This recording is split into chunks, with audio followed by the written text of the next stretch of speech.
मेरे माँ के पैरों के नीचे जन्नत है, ये आपने कई बार सुना होगा। मेरा एक छोटा सा सवाल है, माँ अगर हिंदू है, माँ अगर क्रिश्चियन है, माँ अगर एथियस्ट है, अब उसके पैरों के नीचे जन्नत होगी?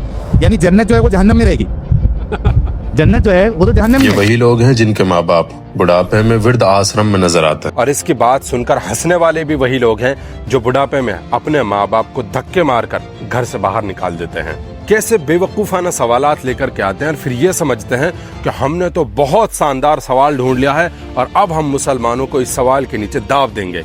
यानी इसका बिल्कुल साफ मतलब ये हुआ कि कोई इंसान किसी दूसरे इंसान को कोई बात कहे और वो बात उसे बुरी लगे और बदले में वो इंसान कहे कि तुम्हारी ये बात सुनकर मेरा दिल टूट गया।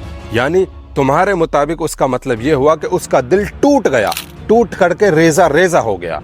ये बिल्कुल ऐसा ही हुआ जैसे कोई इंसान किसी ऐसे मंजर को देखे जो उसे देखने के बाद कुछ अजीबो गरीब लगे और वो उसे देखने के बाद ये कहे कि वहां का ये मंजर देखकर तो मेरा सर घूम गया।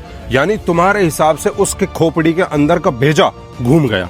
ये भी कोई बात हुई? माँ के पैरों के नीचे जन्नत होने का मतलब यह है कि तुम उनकी खिदमत करो, चाहे वो कैसे भी हों, चाहे वो तुम्हें अच्छे लगें या बुरे लगें, लेकिन तुम्हें उनकी खिदमत करनी ही है क्योंकि वो तुम्हारे वालिदैन हैं। इसका मतलब ये बिल्कुल भी नहीं कि तुम्हारी माँ हिंदू है तो तुम इसकी इज्जत ना करो।